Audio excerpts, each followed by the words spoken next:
wabarakatuh.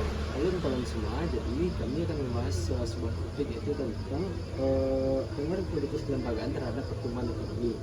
Nah, jadi di podcast kita ini saya sebagai host yaitu Muhammad Yusuf Arsyad dan ada dua narasumber kami yaitu Saya Alesya Rani. Saya Rani. Nah, biasanya kalau kita bicara ekonomi, integritas itu kan modal, tenaga kerja, atau teknologi.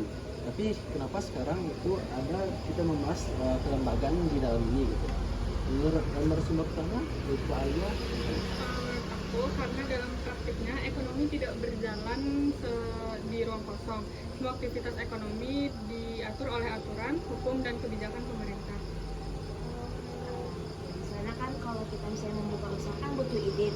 Jadi kalau misalnya ada izinnya ribet atau lama, orang bisa malu untuk membuat usaha itu. Jadi itulah contoh sederhana untuk pengaruh kelembagaan terhadap ekonomi. Jadi menurut kalian itu kelembagaan ini seperti aturan mainnya gitu.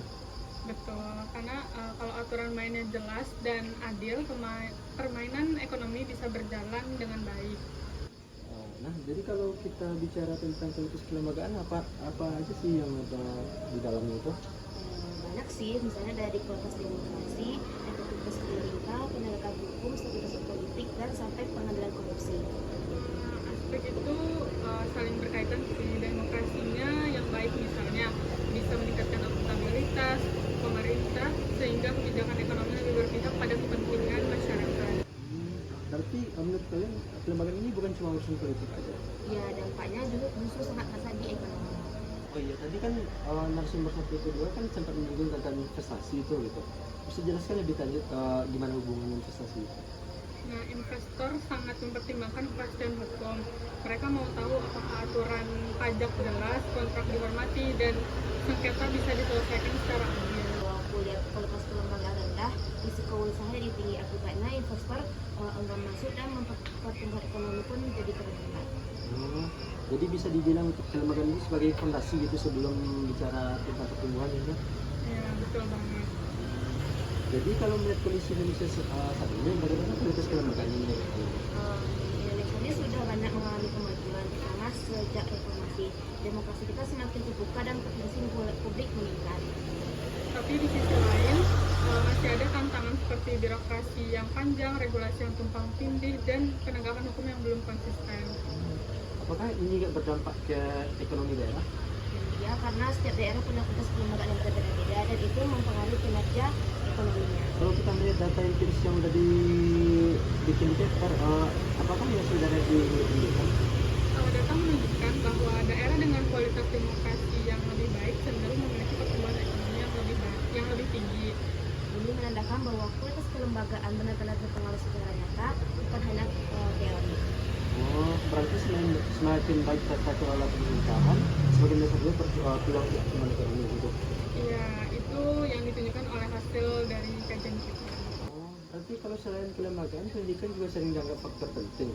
Tapi ya, kenapa dampaknya tidak selalu langsung terlihat gitu?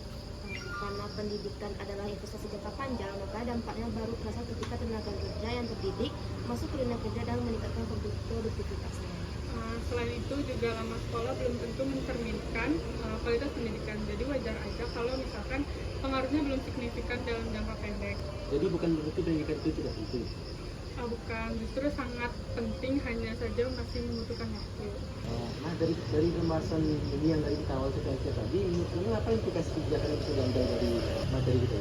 Menurut aku, pemerintah perlu fokus pada penguatan kelembagaan seperti reformasi birokrasi dan penegakan hukum. Selain itu, kualitas demokrasi dan transparansi kebijakan ini juga perlu terus ditingkatkan agar pertumbuhan ekonomi lebih inklusif dan berkelanjutan. Jadi bisa disimpulkan ya teman-teman bahwa pertumbuhan ekonomi tidak hanya ditentukan oleh faktor ekonomi semata, tetapi juga ditentukan oleh kualitas kelembagaan. Kelembagaan yang kuat menciptakan kepercayaan dan kepastian. Dan itu menjadi dasar penting bagi pertumbuhan ekonomi jangka panjang. Baik, terima kasih pada narasumber kami yang telah menjawab pertanyaan tadi dan juga menjelaskan tentang materi ini dengan judul itu pengaruh kualitas kelembagaan terhadap pertumbuhan ekonomi. Sekian, terima kasih. Assalamualaikum warahmatullahi wabarakatuh.